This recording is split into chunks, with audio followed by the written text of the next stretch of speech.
అప్పుడు నీ ప్రతి ఆలోచన నా గురించి అన్నావు. ఇలాగే నా ఆలోచిస్తున్నావు. నీ ప్రతి అడుగు నా వైపే అన్నావు. ఇలాగే నా స్పై చేస్తున్నావు. రాకేష్, నీకు ముందే చెప్పాను, నిన్ను ప్రేమించడం ముఖ్యం, కానీ అదందరికీ చూపించడం ఇష్టం కాదు అని. వేరెవరికైనా కష్టం వస్తే ఖర్చు ఇచ్చేసి వచ్చేస్తాను. అది నీకేమైనా అయితే కనపడకుండా కన్నీళ్లు పెట్టుకుంటాను.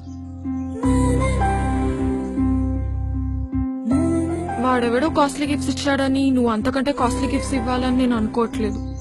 కోట్లు సంపాదించి కాళ్ళలో తిప్పాలని నేను నిన్ను ప్రేమించలేదు.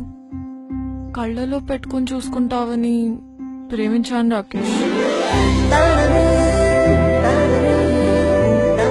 అయినా ఇద్దరు మనుషులు కలిసి ఉండాలంటే కావాల్సింది ఒకరి మీద ఒకరికి నమ్మకం రాకేష్.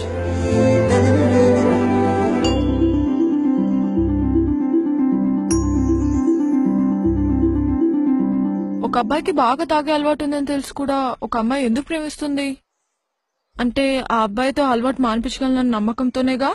ఒక అమ్మాయి 6 మందితో క్లోజ్ గా ఉన్న అబ్బాయి తనని ఇష్టపడుతున్నాడు అంటే ఆ అమ్మాయి తనదే అనుకుని తను తప్పు చేయదు అన్న నమ్మకంతోనే. ఆ నమ్మకాన్ని ఒమ్ముపాలు చేయను నేను ఎప్పుడు. అందుకే నువ్వు ఏ అమ్మాయితో మాట్లాడినా నేనెప్పుడు క్వశ్చన్ చేయను, కోప్పడను.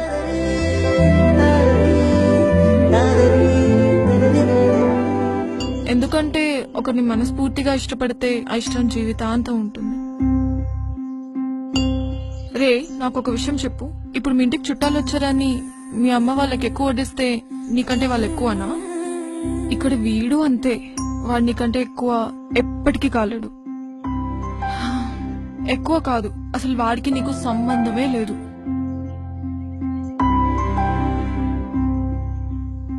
చూడ్రా, నువ్వు అడిగావని అలగను, ఆరాధిస్తున్నావని అరవను, ఆలోచిస్తాను. ఆవేశంలో అన్నావని అర్థం చేసుకుంటాను, ఆలోచించి రియలైజ్ అవుతావని ఆశిస్తాను.